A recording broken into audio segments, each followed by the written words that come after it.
Ինչպես ապահով կերպով գնել եւ պահել բիթքոին։ Բիթքոին գնելն ու պահելը պատասխանատու գործընթաց է, քանի որ սխալներ անելու դեպքում կարող ես կորցնել գումարդ։ Այս թեման բաժանենք երկու մասի՝ գնում եւ պահպանում։ Ինչպես գնել բիթքոին։ Բիթքոին գնելու ամենատարածված եղանակներն են կրիպտո բորսաները։ Կենտրոնացված բորսաները թույլ են տալիս հեշտությամբ գնել եւ վաճառել բիթքոին։ Ահա հանրաճանաչ բորսաներից մի քանիսը, որը տեսնում ես քո էկրանին։ Ինչպես գնել այս բորսաների միջոցով։ Գրանցվում ես բորսայում եւ անցնում ես KYC նույնականացում, եթե պահանջվում է։ Մուտքագրում ես գումար, բանկային քարտ, կրիպտո կամ այլ մեթոդներով։ Գնում ես բիթքոին։ Լրիվ անվտանգ լինելու համար բիթքոինը տեղափոխում ես անձնական տրամապանակ։ P2P մեթոդ։ P2P հարթակներով մարդիկ կարող են ուղղակիորեն առևտուր անել։ Առավելություններն այն են, որ չկա միջնորդավճար հիմնականում կամ ցածր է այն։ Կարելի է վճարել տեղական արժույթով, լինի դա թղթադրամով, բանկային փոխանցումով եւ այլն։ Թերություններից են անվտանգության ռիսկերը, եթե չես օգտագործում վստահելի հարթակ։ Բիթքոին ATM-ներ։ Կան հատուկ բիթքոին ATM-ներ, որտեղ կարող ես կանխիկ գումարով գնել բիթքոին։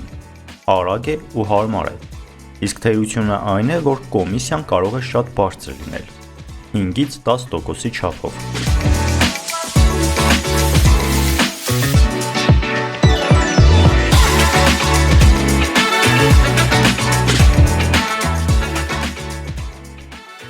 Ինչպես ապահով պահել բիթքոինը։ Բիթքոինը պահելու համար պետք է ընտրես թաքնված բանալիի private key-ի պահման մեթոդը։ Կան երկու հիմնական տարբերակներ՝ թեժ տրամապանակներ, առցանց, հարմար, բայց ավելի խոցելի,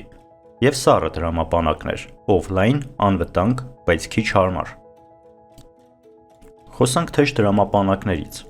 Դրանք միշտ ինտերնետին միացված են, ինչը հեշտացնում է օգտագործումը, բայց նաև մեծացնում է հաքերային հարձակման վտանգը։ Հանրաճանաչ թեժ տրամապանակներից մի քանիսը ահա քո էկրանի վրա է։ Այս դեպքի համար ահա անվտանգության մի քանի խորհուրդներ։ Մի օգտագործիր հանրային Wi-Fi։ Մի պահիր մեծ գումար բորսայի տրամապանակում։ Մի կիսվիր private key-ով ոչ ոքի հետ։ Անցնենք սառը տրամապանակներին։ Սա ամենաանվտանգ տարբերակն է, քանի որ պահպանում է private key-ը offline։ Հանրաճանաչ սարքերից ահա երկուսը։ Ինչու օգտագործել սառը տրամապանակ։ Անհնար է հաքերային հարձակում, քանի որ ինտերնետին միացված չէ։ Լավագույն տարբերակն է երկարաժամկետ ներդրումների համար։ Այս պարագայի համար անվտանգության մի քանի խորհուրդներ։ Երբեք չգրես private key-ը թվային ձևաչափով կամ օրինակ screenshot անես։ Պահիր գաղտնի նախադասությունը ապահով տեղում։ Մի գնիր նմանատիպ սարքեր երկրորդ ձեռքից, քանի որ այն կարող է արդեն կոտրված լինել։ Ինչպես ընտրել պահման լավագույն տարբերակը։ Եթե շատ հաճախ ես գործարքներ կատարում, օգտագործիր թեժ տրամապանակ։ Եթե երկարաժամկետ ես պահում, օգտագործիր սառը տրամապանակ։ Եթե մեծ գումարներ ես պահում, բաժանիր այն տարբեր տրամապանակների միջև։